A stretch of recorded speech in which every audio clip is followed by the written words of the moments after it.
Sometimes the greatest breakthroughs happen not in the rush, but in the quiet trust that God's timing is always perfect, even when it feels like we're running out of time. Have you ever found yourself feeling frustrated or anxious because things aren't moving as quickly as you'd hoped?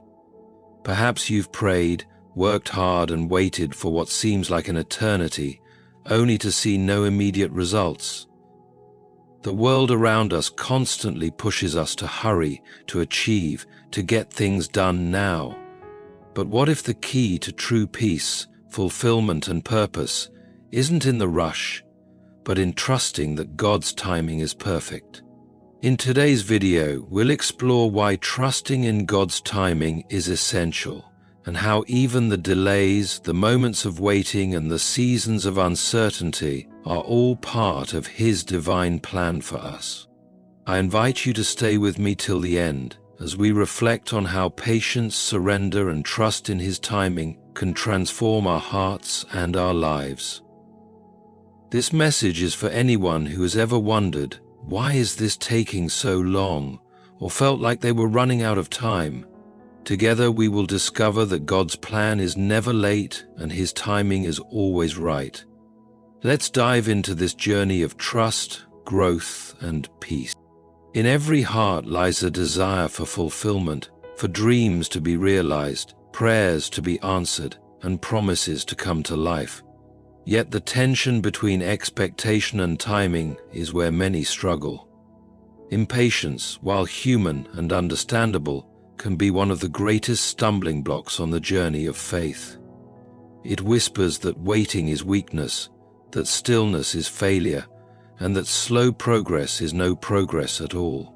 But impatience is not just a restless feeling, it is a force that can pull us away from the path we were meant to walk. When we move ahead of what is prepared for us, we begin to rely more on self than on purpose.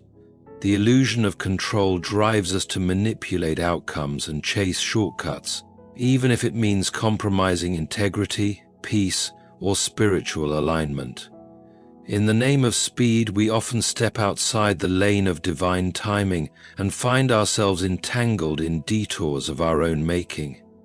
These detours may not appear dangerous at first. In fact, they often disguise themselves as opportunities, attractive, promising, and urgent. But anything gained prematurely can become a burden rather than a blessing. There's a cost to getting what we want too soon. A seed planted out of season cannot flourish in soil unready to sustain it. Scripture is filled with accounts of people who, in moments of impatience, took matters into their own hands and paid dearly for it, not because they weren't loved or chosen, but because timing matters. Timing is not just about delay, it is about preparation, maturity, and alignment. A promise rushed becomes pressure. A vision pursued without discernment becomes distraction. Impatience causes us to act out of fear, fear of missing out, fear of being left behind, fear of losing control. But fear is a poor navigator, and it often leads to dead ends. Detours are rarely just physical. They affect the heart. They bring exhaustion instead of joy, anxiety instead of peace, confusion instead of clarity. What should have been a steady climb becomes a maze of frustration. We look back wondering how we got so far off course, and yet it all began the moment we stopped trusting the timing and started chasing our own clock. Many times the weight of these detours becomes heavier than the weight ever would have been. We take jobs that drain us, enter relationships that break us, commit to paths that were never ours, all because we couldn't sit with the discomfort of delay. But there is mercy even in our missteps. Every detour, though costly, is a classroom. It teaches what haste cannot hold and reveals what the heart truly values. If we're willing, even our rushed decisions can become places of reflection and redirection. Still, the wiser choice, the higher road, is to trust the pace set before us. Not every closed door is rejection. Some are protection. Not every silence is absence. Some are sacred pauses designed to deepen our faith. Impatience clouds vision. It makes the temporary seem urgent and the eternal seem far away. It pressures us to act now, without praying, without listening, without discerning. But faith flourishes in the soil of surrender. It rests in the truth that what is meant will arrive, and not just arrive, but arrive well. Not bruised by the force of our own will, but wrapped in peace, because it came when the time was full. There is great strength in waiting. It doesn't mean passivity, it means posture. Waiting is not weakness, it is wisdom. It says, I may not see the full picture, but I trust the process. It keeps us anchored when the waves of urgency try to sweep us away. It reminds us that what we're building is not temporary, not fragile, not rushed, but lasting. And things that last are never hurried. Every season of waiting is an opportunity to become rather than to escape, to be shaped rather than to sprint. Because when we trust the timing set for us, we avoid unnecessary detours. We arrive, maybe not fast, but full, ready, whole, and in the end, that is what truly matters. There is a deep ache that comes with waiting, especially when the heart has been crying out for something longed for, prayed for, hoped for with everything within. The human spirit wrestles when time stretches and answers seem absent. It is in those moments, when doors remain shut, when silence fills the air, when progress feels frozen, that we are most tempted to believe that delay is a form of rejection, that the wait is a quiet no. But time, in the hands of the eternal, is never random. Delay is not the same as denial. What feels like stagnation to us is often sacred alignment at work. But there is a divine difference between not now and not ever. Yet in our finite perspective, we often confuse the two. We measure faithfulness by immediate outcomes and judge purpose by speed, but the things of eternal value are never rushed. Timing is not always evidence of favor, and delay is not proof of absence. Sometimes the very things we are being kept from are the things we are not yet prepared to carry, not because we're unworthy, but because the weight of the blessing requires stronger hands, steadier hearts, and deeper roots. Delay is often the classroom where character is formed. In the quiet seasons, in the in-between spaces, the soul is refined. There we learn endurance, humility, and dependence. There our motives are tested. Are we seeking the gift or the giver? Do we trust only when the path is clear, or will we still believe when the heavens seem still? Delay forces us to confront what we truly believe about faith. It reveals whether we have made timing an idol, whether we are willing to lay down our clocks and align with a pace we don't control. Many of the greatest promises were fulfilled after long seasons of waiting. The faithful ones of old endured years, even decades, between the word spoken and the word fulfilled. They weren't forgotten, they weren't denied, they were being prepared. Their stories remind us that time is not a barrier to the miraculous. Sometimes it is the very vessel that delivers it. The longer the wait, the more clearly the hand behind the promise is revealed. If it came too soon, we might credit coincidence. If it arrives right on time, after seasons of surrender and perseverance, we know it could only have been orchestrated by something far greater than us. Delay can be a shield, a mercy in disguise. What we think we want in one season might be the very thing that would hinder us in another. The job we didn't get may have been a diversion from burnout. The relationship that ended may have spared us from future heartbreak. The opportunity that passed may have cleared space for something far more aligned with our calling. But in the moment, it's hard to see protection in the pause. All we feel is the absence. All we hear is the echo of what hasn't arrived. Yet heaven doesn't operate on the urgency of our emotions. It responds to alignment, purpose, and perfect timing. Delay is not a punishment. It is not evidence that your prayers have gone unheard. It is not a reflection of failure. It is a stage of the journey, often one of the most sacred. In delay, trust deepens, vision is sharpened, the noise of the world fades, and the voice of purpose becomes louder. In delay, we are reminded that what we are waiting for does not define us. We are not forgotten because the door hasn't opened. We are not behind because the answer hasn't come. We are simply being prepared for something we couldn't carry yesterday. Every season of delay carries a purpose beyond what the eye can see. When we embrace it, not as punishment but as preparation, the wait becomes less about the destination and more about transformation. What is being built within us during the delay will sustain us when the promise finally arrives. It will ground us when favor comes, so we do not fall under the weight of the very thing we prayed for. Delay is not denial. It is not a void, it is a vessel, and it is never in vain. Waiting is one of the most difficult assignments in the journey of faith. It tests the heart in ways that speed and certainty never can. In waiting, time slows down, silence gets louder, and questions multiply. But beneath the surface of what feels like stillness, a quiet work is taking place. Growth is unfolding in places unseen. The soul is being stretched, shaped, and strengthened. Not in the moment of arrival, but in the space between the promise and its fulfillment. Waiting is not wasted when we understand that it is fertile ground for transformation. So often we assume that the seasons of fruitfulness are the ones where everything is moving, producing, visible. But the deepest growth happens underground. Roots grow in darkness before leaves reach toward light.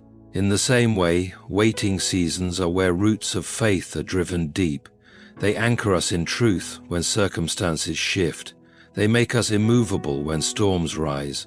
And without deep roots, even the greatest blessings can topple us. Waiting, then, is not empty time, it is construction time. The foundations of our character, endurance, and spiritual maturity are being laid, stone by stone. There is something sacred about not being able to rush the process. In those moments, we're forced to let go of control. We begin to trade anxiety for trust, frustration for surrender, and impatience for wisdom. Waiting teaches us to sit with our desires without demanding instant satisfaction. It trains the heart to hope without conditions. That kind of growth only comes when time is allowed to work on us, when our hearts are softened in the slowness, when we're no longer striving to make something happen on our terms. In that quiet place, faith matures, not flashy, not loud, but steady. Growth in waiting is also about learning to see clearly. When life moves too fast, we often react rather than reflect. But waiting slows us down long enough to examine the motives behind our desires, to discern what we're truly seeking, and to understand what we're being prepared for. It brings clarity because it removes the distractions of instant gratification. In the stillness, vision sharpens. Our ears become tuned to a higher frequency. We begin to hear whispers we missed in the noise of haste. We realize that sometimes what we were waiting for isn't even what we truly needed, and what we dismissed in the quiet is exactly what our soul required. Seasons of waiting are also seasons of testing, not to harm us but to reveal us. Waiting exposes what we depend on. Do we truly trust when there's no evidence of movement? Are we faithful even when the promise feels far off?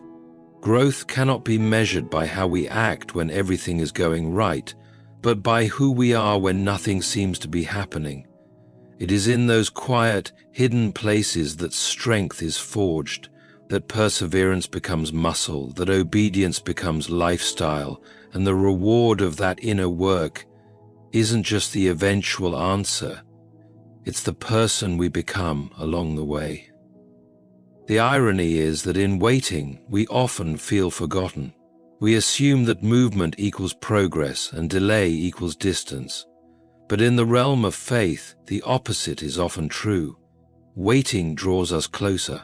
It forces a deeper reliance, a more intimate walk, and a fuller surrender. It brings us face to face with the question, will we trust the process even when we don't see the result? And that trust, when cultivated, becomes the soil where transformation blooms. We don't just wait to receive, we wait to become more patient, more grounded, more compassionate, more aligned. It is in the waiting that gratitude begins to grow, not just for the outcome, but for the process. We start to see that the journey was just as valuable as the destination, that the tears watered seeds of wisdom, that the silence taught us to listen more deeply, that the longing purified our intentions. In waiting, we stop seeing growth as something external and start seeing it as something eternal. We are no longer chasing things to validate us. We are being shaped into vessels that can carry purpose well. The waiting did not weaken us. It was where the real strengthening began. In a world that moves quickly, where every second is measured by output, success, and visible progress, the temptation to prioritize pace over purpose is real and relentless. We are conditioned to believe that the faster we move, the more successful we are. But the path of faith is not about how quickly we get there. It's about whether we are walking in the right direction, for the right reasons, becoming the right kind of person along the way. The journey of purpose is not a sprint, and it certainly isn't a competition. It is a walk, one that requires alignment more than acceleration. The danger of living for pace is that it distracts us from the deeper question, why am I doing this? In the rush to keep up, to impress, to achieve, we often compromise the very calling we were created to fulfill. We chase applause rather than anointing. We pursue influence before maturity. We run hard, but in circles. And the tragedy is not just exhaustion, it's the realization that we may have reached a destination that was never ours to begin with. Moving quickly without clarity of purpose only leads to burnout, confusion, and a hollow sense of arrival. Purpose demands intention. It doesn't seek shortcuts. It asks for surrender to a higher plan, even when that plan includes seasons of stillness, waiting, and refinement. The pace of the world is often about doing more, faster. The pace of purpose is about becoming more, deeper. It calls us to move at the rhythm of grace, not pressure. It teaches us that saying yes to the right things may mean saying no to many good things, that obedience sometimes looks like slowing down, stepping back, and trusting that the path laid out for us doesn't require frantic effort to succeed, only faithfulness. When we choose purpose over pace, we begin to understand that every delay, every detour, and even every closed door has meaning. We stop seeing interruptions as threats and start recognizing them as divine redirections. We no longer strive for constant momentum, but for meaningful movement. We trust that where we are today, however quiet, slow, or hidden it may feel, is exactly where we need to be to become who we're meant to be. And in that trust, we find peace, not the peace that comes from finishing first, but the peace that comes from knowing we're walking in step with something greater than ourselves. There is a kind of contentment that only comes when we no longer measure ourselves by the speed of others. Comparison is one of the quickest ways to forfeit purpose. It lures us into believing we are behind simply because someone else appears ahead. But purpose has its own timing. It isn't rushed by the noise of the crowd or the illusion of someone else's progress. It waits, it listens, it moves when it's time, and because of that, it lasts. What is built on purpose will endure. What is built on pace alone will eventually crumble under the weight of unmet expectations and unsustainable striving. Choosing purpose means trusting that slow seasons are not stagnant ones. It means believing that unseen progress is still progress, that the quiet days of obedience, when no one is watching, are often the most powerful. The roots are growing even when the branches aren't yet blooming. The foundation is being laid even when the structure isn't visible. Purpose values process as much as it values results. It recognizes that the journey itself is shaping us for the promise. We were not created simply to move fast. We were created to move faithfully, and sometimes that means resisting the urge to rush, even when everything around us says we should be further along by now. Sometimes it means walking away from things that could boost our status but drain our spirit. Sometimes it means accepting the slow path because we know it's the right one. Purpose never asks us to trade peace for productivity. It never demands that we sacrifice our soul on the altar of speed. It simply asks us to walk, one step at a time, with eyes fixed not on the finish line, but on the one who designed the path. In that walk, we find not just direction, but transformation. We begin to live differently, not chasing every open door, not measuring every moment by performance, but grounded in the assurance that we are being led with intention and that every step taken in purpose is a step that matters forever. In the journey of faith, we often find ourselves caught in a struggle between trusting and controlling. The desire to manage every aspect of our lives to ensure outcomes match our expectations is deeply ingrained in human nature. It feels safer to have a hand in everything, to push forward and to manipulate circumstances in our favor.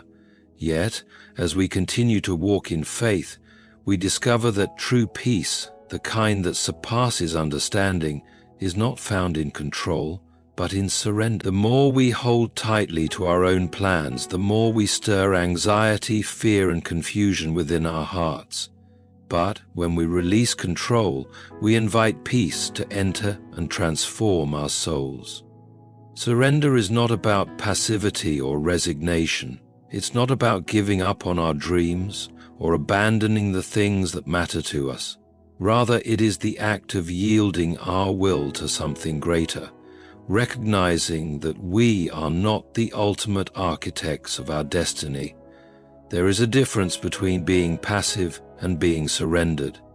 Passivity leaves us powerless, but surrendering to a higher purpose frees us to be fully alive, fully engaged in the work of transformation, because we know that our journey is being guided by a hand that knows far more than we could ever comprehend.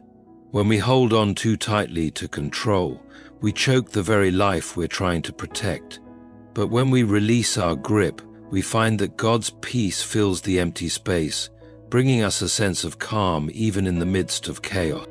Peace comes when we accept that we are not in charge of everything, that there is a divine order far beyond our understanding, and that what is meant for us will never be late, never be too early, but will always arrive right on time.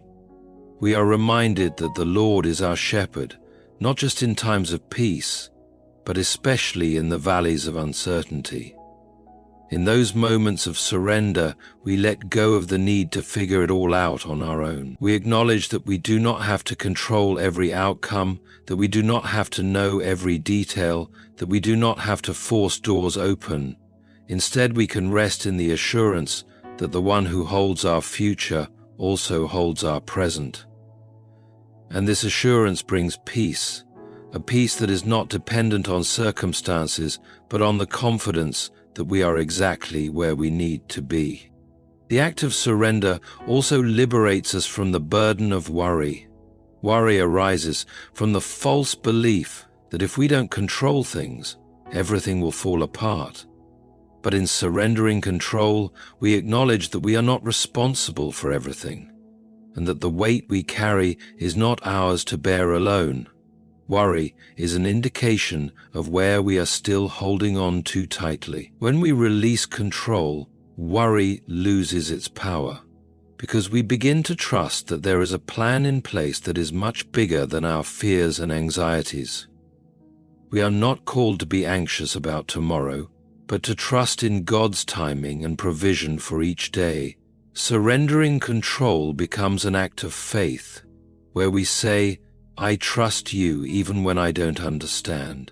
I surrender this to you, knowing that your ways are better than my own. One of the greatest sources of peace in surrendering control is the knowledge that we are not alone in the journey. We are not asked to navigate life's challenges by our own wisdom, strength, or effort. Instead, we walk with the one who promises to be with us always, through every storm, every valley, and every mountain.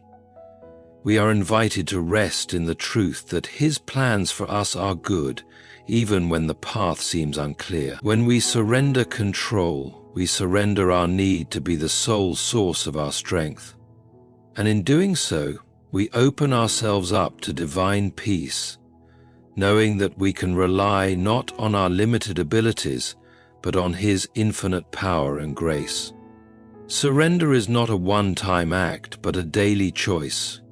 Each day we are presented with opportunities to give up control, to let go of our tightly held plans, and to trust in God's leading.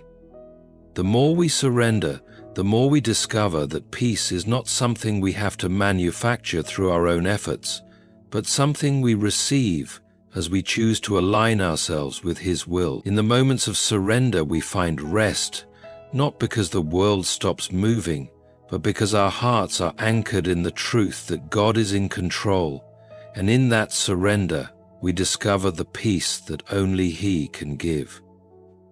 As we reflect on the journey of trusting God's timing, we realize that it is not about rushing to the destination, but about embracing the process with faith, patience, and surrender. In our impatience, we may take detours. In delays, we may question if our prayers have been heard. But as we hold on to the truth that delays are not denials, we understand that growth occurs in the waiting, and purpose is far more significant than pace. It is through surrendering control that we find true peace, because in surrender, we align our hearts with a divine plan that transcends our understanding. Trusting in God's timing is not always easy, but it is always right. His timing is perfect, His plans are greater than ours, and His peace surpasses any rush or worry. Thank you for joining me in this reflection on trusting God's timing. May we continue to walk in faith, knowing that He is with us every step of the way. Let us remember that even when we cannot see the end, we can trust the one who holds the beginning and the end in His hands. May you be filled with peace and patience as you surrender to His perfect plan. Thank you.